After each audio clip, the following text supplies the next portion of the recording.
We are extremely pleased that you are here. It is good to come together for the purpose of co-creating. Do you agree? Yes. Co-creation at its best. You're knowing what you're wanting? Yes. It's a good feeling, isn't it? You like when a desire hatches within you? So much has happened before a desire even occurs to you. And sometimes when a desire occurs, you think that's just the beginning, and now you go to the hard work of making that desire a reality. And that's what slows it all down. First, that you think it's hard work, and next, that you think that you have to make it a reality, and next, that you don't understand that the momentum has already begun and is well along the way. And that is the reason, in fact, that you even received the idea or the knowing of your own desire. Sometimes your desires come and they don't last very long. And the reason they don't last very long is that exhilarating feeling of new life that they are meant to feel like.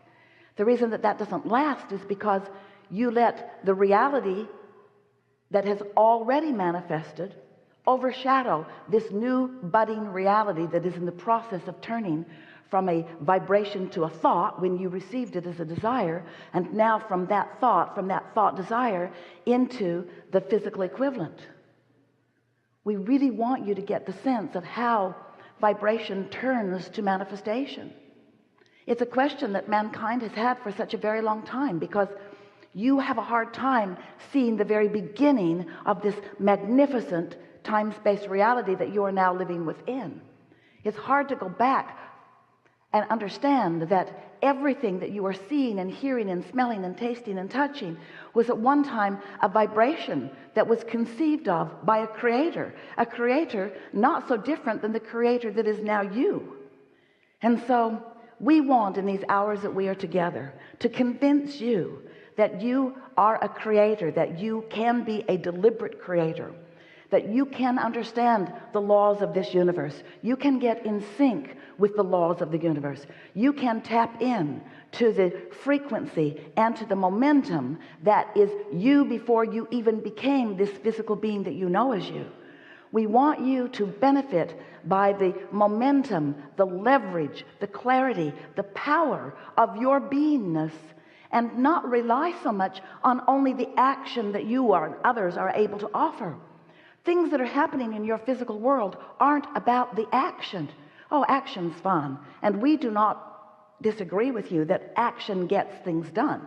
You can move things from place to place. We understand how that goes. But we want you to tap into the greater power, this energy that is the inspiration for the action. Because when you become one who is reflecting in all moments, or in most moments, the intention of that broader non-physical you, when you understand that you were source energy before you came into this body, and even though you are now in this body with this personality doing these things, that non-physical part of you still exists as non-physical life force, as rejuvenation, as replenishment, as source, constantly resourcing you. So often you forget that, and so you're just banging around in your physical action, not taking the time to tune to that current. And then you measure yourself with others who are doing the same thing, and you accept very low standards of accomplishment, low standards of the way you feel, low standards of happiness. You put up with negative stuff. You squabble with one another over meaningless things, all the while denying your true power and your true current, which is in fact the reason that you want to squabble. It feels like someone else is depriving you of how you innately know you're supposed to feel. And when you're not feeling the way you are supposed to feel, which is joyful and eager and passionate, when you are not feeling the clarity and the knowing and the love and the life force that is really you, we get how you might want to point at your mother and say, you should have kind of maybe done something different, like maybe hung around with me and paved my trail for the whole rest of my life experience. And then you transfer that neediness, not all of you, almost all of you, to your lover or to your friends. In other words, always looking, it seems, outside of yourself for the replenishment that only comes from your finding and achieving and maintaining the receptive mode.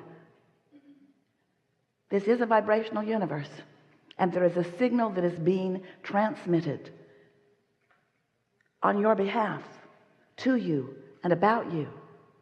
But you've got to get in the vibrational vicinity, just like the transmitter and the tuner that you know as your radio signal.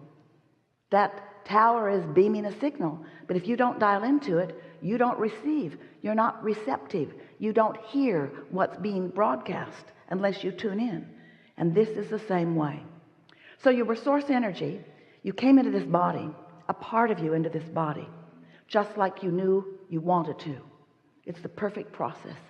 And you sift through the variety in this new leading edge environment, and you, importantly, come to your own conclusions about what you, importantly, prefer. So when you carve something out that you desire, sometimes, especially in the early stages of it, you're not really even so aware that you're asking for it. Sometimes it's just, you know what you don't want, which is an automatic knowing at vibrational levels of what you do want. So you're launching these rockets of desires and preferences as you are evolving and becoming as this life form here in this physical body. And that emanation of those preferences is all marked by you. It has your vibrational DNA, so to speak, on it. You are launching these rockets, and you and everything that you have been before you were you in this physical body expands because of your exposure to life, because of your sifting and sorting and knowing what you don't want and knowing what you do want. So you're becoming and becoming. But we want to say to you, you've got to know who we mean by you when we say you or your. You, the larger part of you, is becoming because of what you, the physical part of you, is exploring. Your inner being is becoming more and more and more knowing, more desiring of more things, more vibrationally attractive. And what we mean by that is, with everything you ask for, your inner being becomes the vibrational equivalent of it. If you don't have enough money and you're asking, whether you're using words or not, you are, for more, your inner being, that source part of you that was before you were you and is even while you are you, becomes more prosperous as a result of your asking. Because when you ask, it is given. And there is a part of you that receives what you're asking for and what is given instantaneously. You haven't learned to do that. You've got too many beliefs in the way. You don't let yourself ask and receive. You ask and source gives to that larger part of you, but you say, oh, I don't know. I don't really feel worthy. Or I'm mad about everything that hasn't come to me. Or I'm upset about those who are getting more than it looks to me like is their fair share. Or. In other words, so often you are so busy facing the reality of what is that you don't let the new becoming become. So even though so much happened that caused this desire to happen within you, for just a moment, for a split second, often you receive that desire and you feel the elation of it. You can feel your evolution in that moment, and then we love you so much you get practical. You face reality. You weigh the pros and the cons. You check out the odds. You don't believe in your desire that is just born. And the only reason that you don't right away believe in a new desire that is born is because you've practiced the opposition of it for so long, as you've been using as your criteria people who are not in the receptive mode, who are banging it out through hard work and action, who are not using the leverage that creates worlds. Some are, and you call them masters, and some are, and you're amazed at what they accomplish. Some are, and they just knock you over with their clarity and their power and their attractive power, their ability to accomplish and to draw to them. They amaze you and so often confound you, because it feels to you like you mean well. It feels to you like you too are good. It feels to you that you are deserving, or you want to be deserving. But instead of being a vibrational match to what you're asking for, so often you are a vibrational match to what you've got. And things can't change if you are a vibrational match to what you've got. things are always changing, but they keep changing to whatever it is you are giving your attention to. So it's different faces, different places, but more of the same essence. In other words, it's sort of the same struggle for most people because they are so enamored with what is. People say, I believe I should face reality. And we say, we get that. But you did not come to face reality, to regurgitate reality, to document reality, to hold yourself in sync with reality.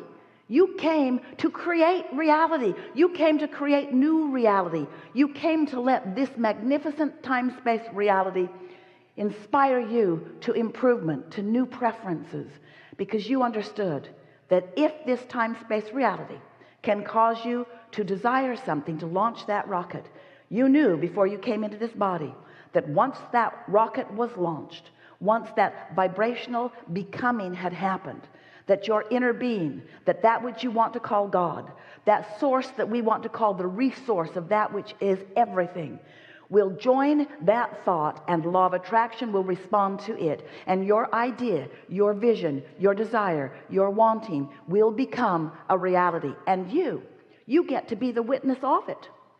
We want you to be the witness of your desire turning to the manifestations that you have asked for. We want you to understand that if you could just understand that that is your work, to witness it, not to make it happen. You don't get into your automobile and ever have the urge to get under the hood and be part of the engine and make it go. I'll just tug along on these pulleys for a little while today. That never occurs to you. You understand that there is another engine, another force, another mechanism, and you do what you are meant to do. You decide where you want to go, and you point in the right direction, and you make the correcting changes all along the way. You guide yourself to where you want to be, and that's what you are wanting to do here.